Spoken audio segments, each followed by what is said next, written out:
Ken, hi. Welcome back Hey from Alex, your. how are you? I'm great. Welcome back from your huge ultra, 34 hours, 80 miles. How do you feel, first of all? I feel a heck of a lot better than I thought I would. Having never done an ultra, never run more than a marathon. I thought I would feel probably more wrecked, more destroyed, just from in my mind. But I feel great. Like even right after the race, within an hour of the race, like I felt good at the end. I was tired for sure, but my body feels good. The only point pain I have right now is my ankles are a little stiff, but my legs feel strong. Like I can go out and squat. And you know that I've had back problems in the past. I broke my back, years ago. And typically, after I do even a 15-mile run or 18-mile run, it's hard for me to bend down and tie my shoes. Or like if I dropped my water bottle, it would be painful picking it up. I just said this to my wife this morning when we went for a walk that when I ran the race this weekend at 80 miles, I bent down and untied my shoes and took them off with absolutely no problem. Like my back did not bother me once during the race. So I really attribute that to the work we did and the strength we did, building and mobility work over the last few months because I've never had that, at least not since 2000 when I broke my back. Yeah, that's incredible. I mean, one of the things that I said to you many times, you're so consistent and you're working full time, and you have obviously a family. How do you manage to fit everything in? Because obviously you were doing strength training, you were doing running, nutrition. How do you manage to get everything done? Well, for me, and I said this to my wife this morning because I wanted to make sure she knew that, and I've said it, is I could not have done this race and all the training without her support. So she was fantastic. I think, if you've got a partner like that, a wife, a girlfriend, boyfriend, whatever, you got to have that support because my timetable screwed up our hours. There was days that I would be up at 4 o'clock in the morning or 4:30 in the morning to get the first workout in of the day for Mm, an hour and a half, and then drive to work, work all day, drive an hour and a half back home from work, tell her I can't have dinner tonight right now because I have another hour and a half or 2 hour run I have to do. And she was like, "Yep, I'll have dinner for you when you get done. What do you need for nutrition? What do you need for like?" She did a ton of research on clothing, what's the best shorts and shirt, what combinations to work. So that was huge, and it's a commitment, right? So you've yeah. got to decide what's important to you. And yeah, we altered our schedule a lot, dinner times, family times to get things done.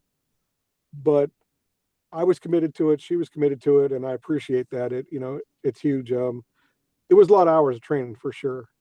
Yeah. That's incredible support. And what made you decide to sign up for this race? Like, what inspired you? Said, you know what, I'm going to do this race.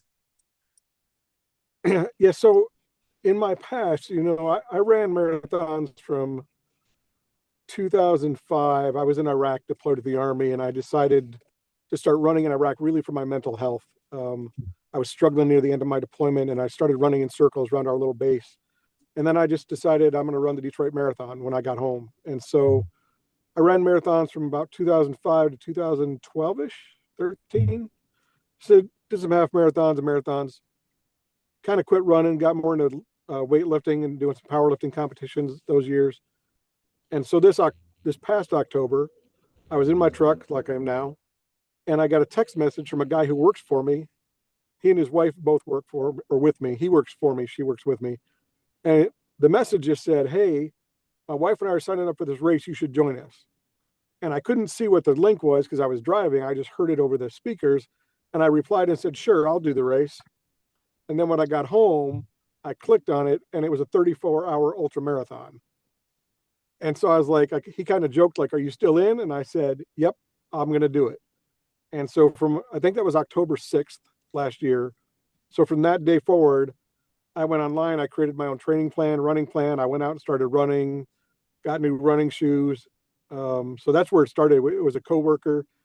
He's a guy who does all kinds of different fitness things. He's run a 50-mile ultra before, but his wife has never run more than a half marathon ever. And she trained, he trained, I trained, and we all did it together. Amazing. And you came back from Achilles. You had the surgery with your Achilles, right?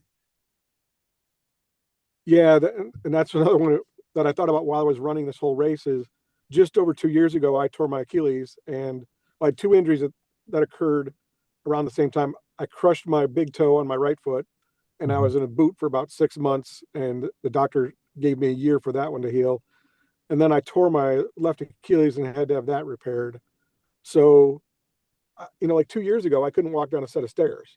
I couldn't, I literally couldn't walk in the stairs. I was in a boot for months at a time. So as I ran this race this past weekend, I was just so thankful that that I've been blessed to be healthy, to go out I'll be 59 in 2 weeks, so I'm not young. To go out and move and not only complete the 80 miles, but feel so good doing it. And on the way home from the race, I was already looking up. Well, where's another race? What's my next one? Will I do it again? Oh, would you do it again?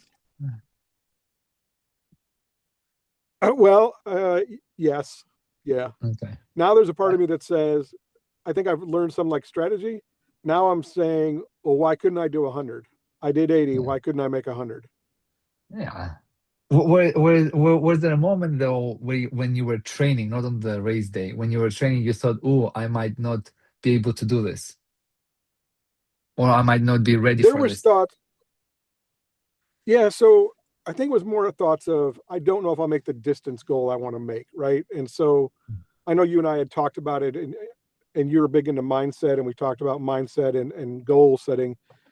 And I got to the point where, especially being my first ultra, what I said to myself was, I want to go out and run for 34 hours. I want to be able to be mobile for the 34 hours, right? Whether that's rest breaks in there I get, but, and be happy with whatever distance I get. Now, my bigger goal was to get to 80 miles. That's kind of where I'd always set my personal aspiration, but I wanted to be happy in the journey and have fun doing it. So when I did the training, even on a bad training run, I'm like, it's still miles, it still matters. And change the mindset of, it's not the goal, it's the journey getting there.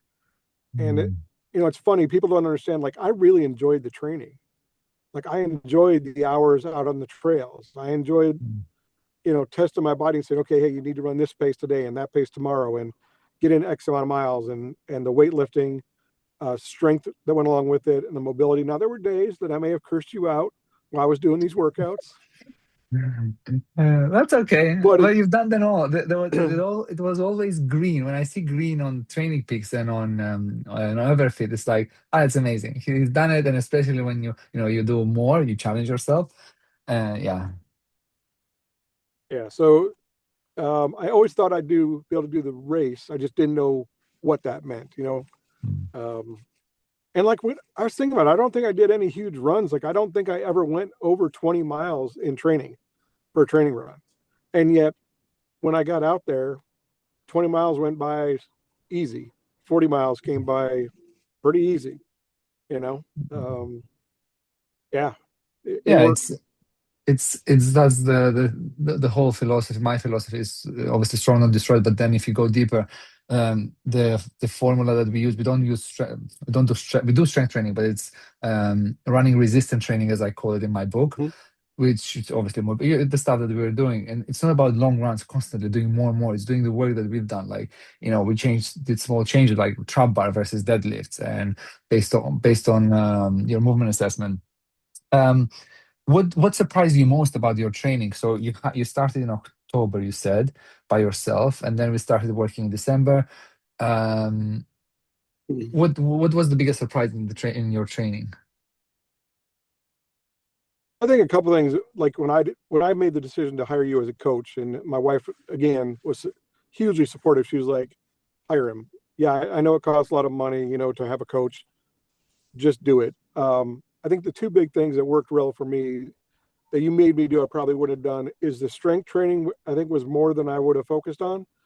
I don't Mhm. think I would have done a lot of, we did a lot of single leg stuff, building those individual leg strength and mobility. I think that was huge in the long term, and I would not have done that myself.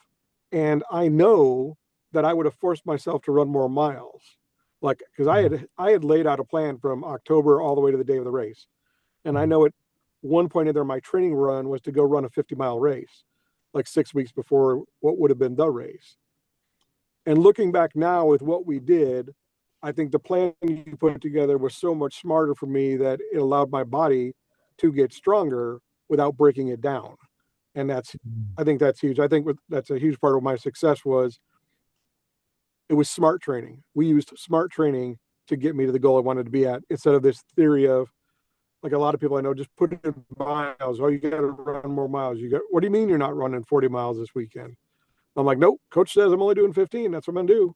And it was really trusting the process, right? And trusting you. And I've never run an ultra, and I looked for somebody who had knowledge. You've got the knowledge and personal experience. And I couldn't be more happy. I'll just be real honest with you, Alex. People talk about money you pay for things. Paying for you as my coach truly got me to the end. I know I did the work, but your guidance and your encouragement along the way, and one of the things I told people, I said, man, I always tell this to my wife. I said, Alex is on it. He checks everything I eat. I get a message, why did you eat an avocado this morning? And I'd answer you like, well, because I wanted it with my eggs. You're like, yeah, you don't need that right now. You need X amount, X food. And it's funny. People say, oh, they shouldn't be ragging on you about what you eat. And I said, but the point is, as a coach, especially a distance coach, you're in the UK, I'm in the US, that you paid attention to everything I ate. You paid attention to every workout I did.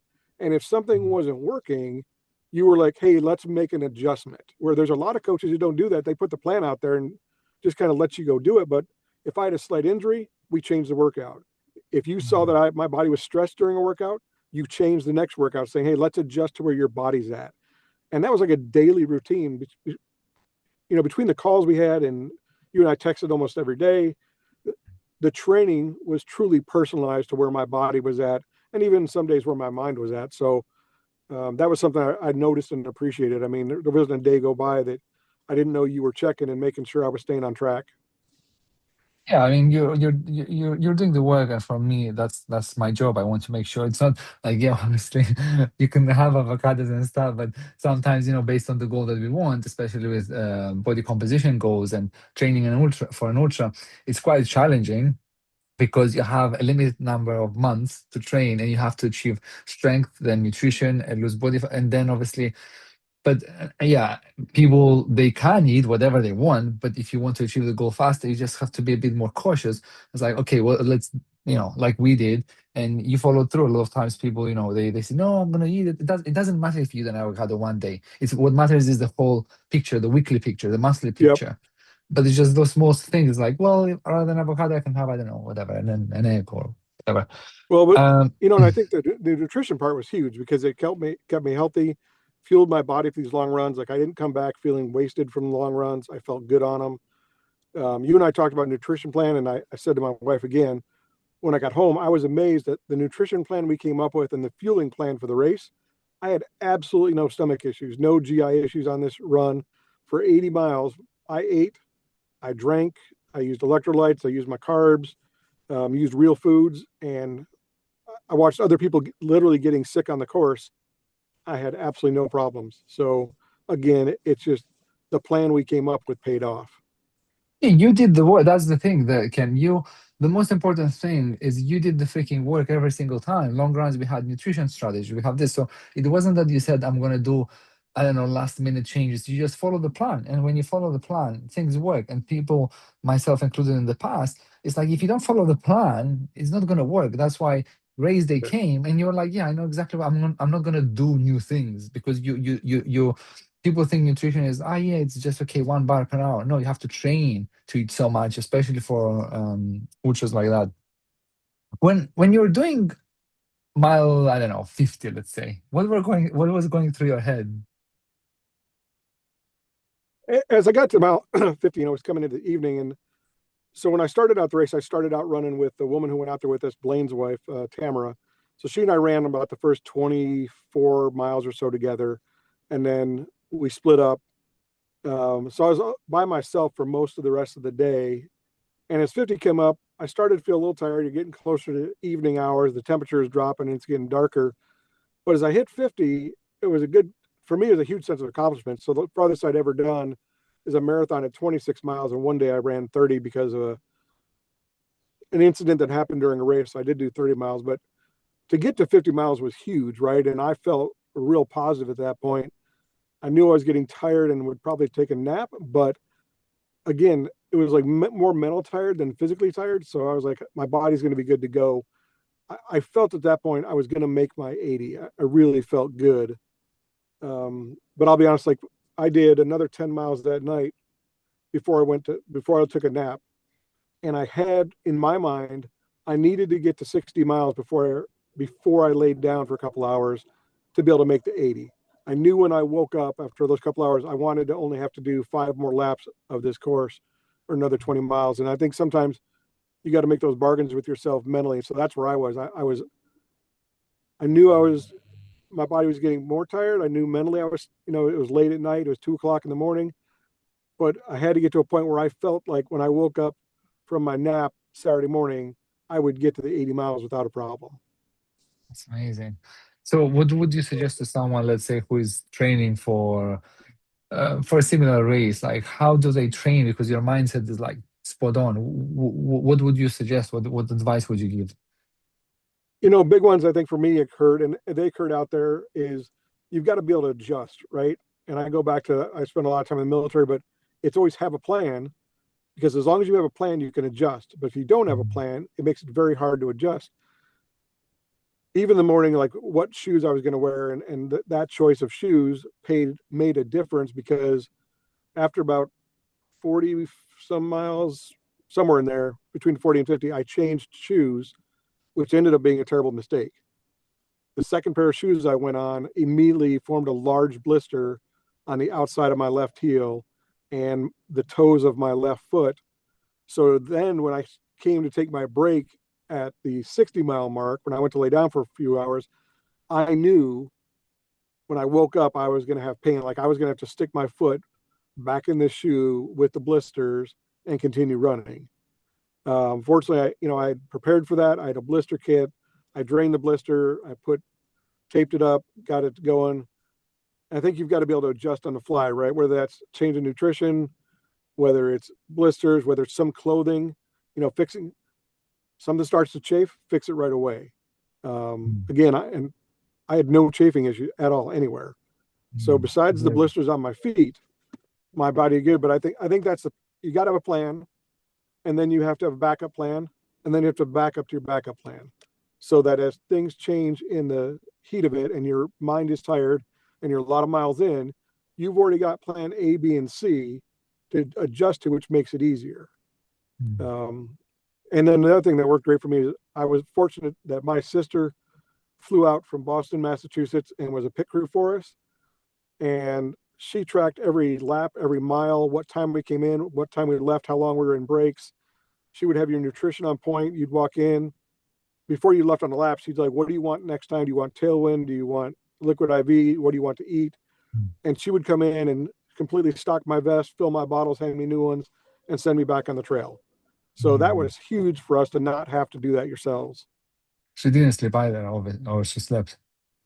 We had a camper there as our base, and she took care of all three of us runners that were running together. And so we would come in at all different times, and she had it set up in a whole notebook about who wanted what their mileage was. And she was tracking us, and she knew about what roughly your time was for a 4 mile lap.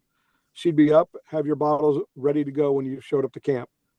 And then she'd lay down Amazing. for a minute and get the next person's stuff and get them going. Nice. That's amazing. When you have support like that, you're like, that's just a different experience. You don't have to think. You don't have to waste brain power. What would you say if someone doesn't have the support? What would they do? Let's say they're by themselves. What should they do? Yeah. Again, have a plan, have it laid out, right? Know what your nutrition is, know what snacks you're going to use, what your feed plan is. And like I went through before I did this, and I'm not trying to talk like I'm all experienced, because this is my one long race, right? But I wrote out a chart and I said from 6 a.m. on Friday till 2 p.m. on Friday, this is what I'm going to drink and this is what I'm going to eat. And this is the cycle. And I even wrote out, if I come in and I say I'm starting to have stomach issues, I'm going to switch to this food. I'm going to switch to these electrolytes.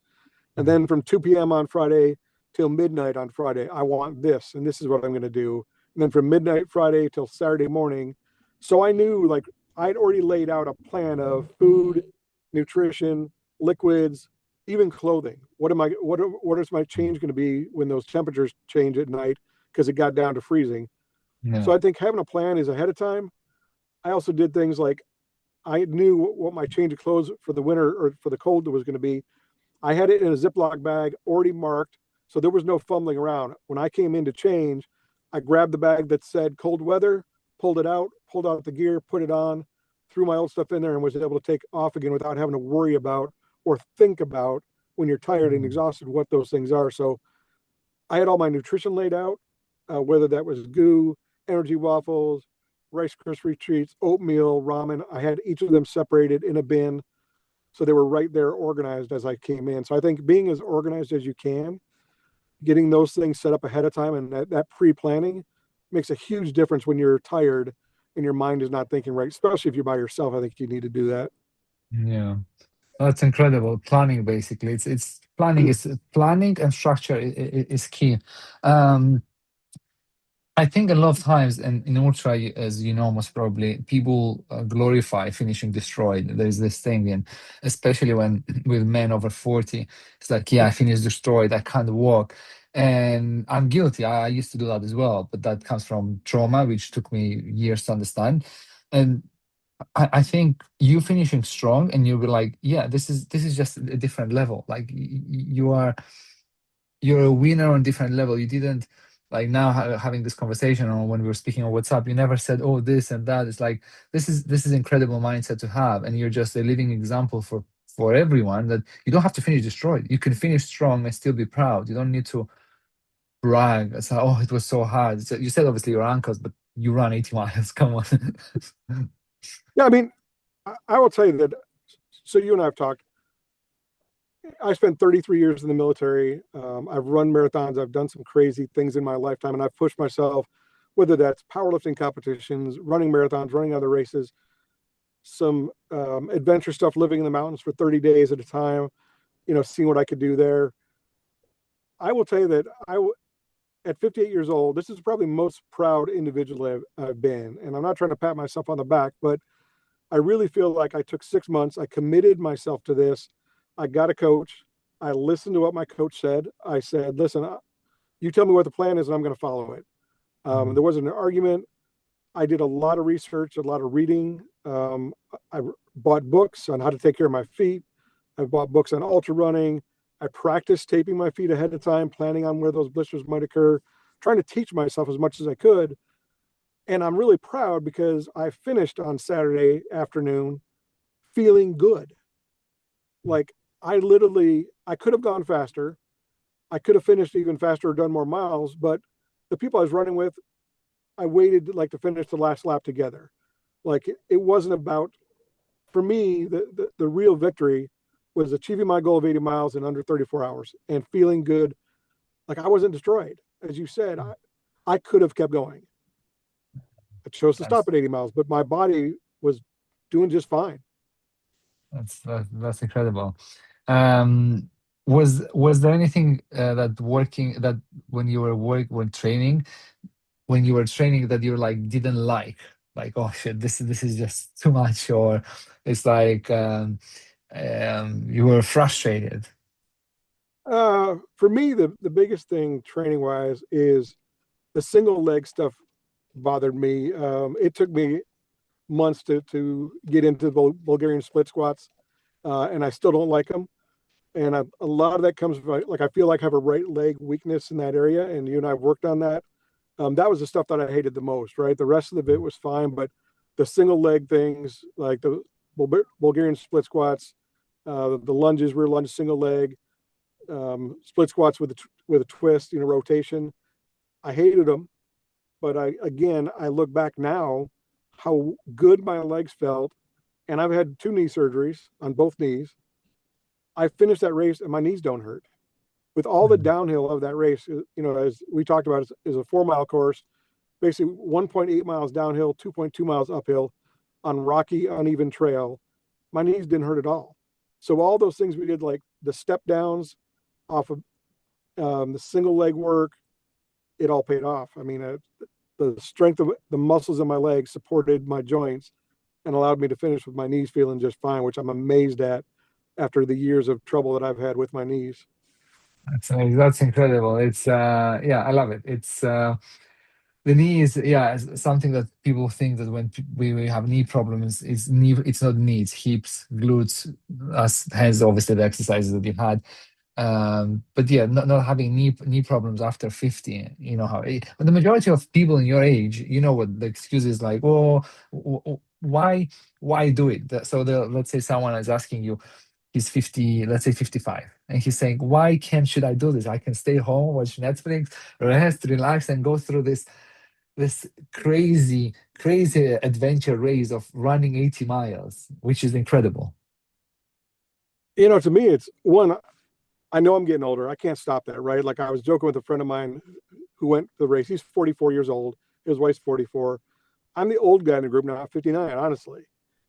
But just because you're older doesn't mean you have to stop. You can continue to work and push your body to its limits. Now, my 59-year-old limit is not the same as when I was 25 years old, but I can still push myself to do good things. And I really believe, like my grandfather, he was in the gym until he was 86 years old. He was there 5 days a week in the gym. He was Yeah. still mobile well into his 90s, doing his own thing. And I truly attribute it to he never stopped exercising. He always worked out and had that strength. So when you talk about people falling down and their hips don't work and their legs, they Mm. are you training? Are you building the strength in those muscles? They're going to atrophy. Let's start building them now. So, and I like the mental challenge. To me, like this race was more mental than physical. The Mm. ability to push yourself to get up in the morning and do the workouts, to come home at night and do the workouts, training in Michigan, going out when it's 0 degrees outside and the wind is blowing and running 15 miles. It's not fun, but you make yourself go. Like even the race day second morning when I knew shoving my foot in that shoe was going to hurt so bad, I was like, nope, it's only temporary pain. You're going to put your Yeah. foot in there. It's going to hurt until you run about a mile. Then you're going to be fine and your feet will recover. How much are you willing to challenge yourself? And if you can challenge yourself to do something like this alone at night in the dark, running 80 miles, then you can take on any other challenge that comes to you. Things that happen at work, not a big deal. Just take them on and Yeah, go. that's incredible. It's challenging yourself on a physical level, physical and mental level, and just doing, yeah, so many people, they would find so many excuses, but you woke up 4:30 a.m., 5 a.m. And I genuinely, I didn't look at training peaks, but I think you just like missed 2 sessions in the whole period. It's incredible. But yeah, so we covered a lot, strength, running, back issues. um was there something that you hope that you have done differently or added, or you're like, The only thing I won't say the only thing, but the one thing that comes to mind, and it's just experience. Going out now and having gone through the race and watched other people and watched how I performed, I wish I was smarter about my race strategy. I think that, and I know you kept telling me, start slow, start slow. I think if I had allowed myself to start slower, I may have not even needed to take that nap and could have got more miles in. I think there's a chance I could have gotten to 100 miles if I had started slower. And I know that sounds weird to a lot of people because they think, oh, you got to run fast and you got to build up this bank of time. But I think it's more about the longevity, taking care of your body and being smooth and consistent to the end. And if I had done that, I definitely could have gotten more miles in. But it's my first time ever doing an ultra, so I'm not mad about it. But if I'm looking at somewhere to improve, it would be my pace plan and slowing down in the beginning to stay more consistent and be able to have stronger laps later on. uh, yeah, it's all, I mean, because of the adrenaline, it's always like, yeah, we're gonna start. It's human nature, and that's why I obviously, I tell myself and you, and it's like start slow. So it's like you have to really embody this. But the more experience you have, like this is your first one. Imagine on your second or third, it's like you'll know. Yeah, start slow and let people go. It's like because there is Yep. ego involved as well. It's like, well, I can, and you feel fresh. But I always say it's always best to push in the second half. 50K in, Yes. 60K, whatever. And then you'll see how people, they're like flies. They because they gave everything, and that's where durability comes in handy. because people a lot of trail runners, not elite. I mean, not elite they don't have durability at all, so they collapse after Yeah. 40K. And the only way to tackle it, if you don't work on durability, let's say you're like, what is this? Well, it's basically going slower and then pushing in the second half, and yeah, other elements. But yeah, I think we've covered everything, Ken. What was you trained by yourself? Last question. You trained by yourself. What's the main difference that you saw training by yourself versus training with me? So a lot of people they can download the plan online now. They can use AI. What was the main difference between the two? Yeah. So for me, that the change was a couple things, and I hit on it a little bit. Was one, you really reduced my workouts, right? My running workouts. Like I would have overrun, I would have overtrained on the running. It was a very holistic approach working with you, right? We talked about nutrition, we talked about mobility. Uh, we had me drop, I think I was down 11 pounds or about 5 kilos of weight while doing all this training, which was huge. We did the strength work and the running, and it was that holistic approach. And not that I couldn't have, I know my nutrition would not have been on as point as it was with you. You kept me in check on that. We dropped the weight, which is huge, especially on those hills on my knees, which I think made a huge difference. And then the individual approach, like you and I consistently talked every week, multiple times. Hey, try this, or how are you feeling? You were like daily check-ins. How are you feeling? That adjustment to the workouts. A lot of times, I've worked out for years. I've made plans, and sometimes I'm a very stick to the plan guy. And you were like, I remember one day I said to you, man, I'm just not feeling today. Yesterday's workout was tough, and you immediately went in like, all right, we're not doing the run today. You're gonna back off and do something. And in my mind, I struggled with that. I'm like, what do you mean I'm not doing the run? The plan was to run, and you're like, no, the plan is to get you to the finish. It's not about this one workout, and that was a big thing. Is you looked at the overall health of me and what we needed to be successful at the end, not just successful to get through one workout. And I think that's a big thing that having you as a coach was a huge help for that. Well, Ken, on that note, I would like to say thank you very much. It's been a pleasure. And obviously, like I said before, and I always say the race is just a milestone because different things can go wrong. And you said during one call, which really made my day, because you said you were going over a hill on one of your long runs, and you said that you felt strong. And for me as a coach, it was like, yeah, I've done my job. It doesn't matter if you finish the race. Hence I did the post, and I asked you, can I post it on Instagram, the Yep. carousel, because I want to emphasize it's not about the race, it's about the long-term health, because the race can get canceled, the race can get you can get injured just because you stepped on a wrong that's Chanel barking at postman. Yeah.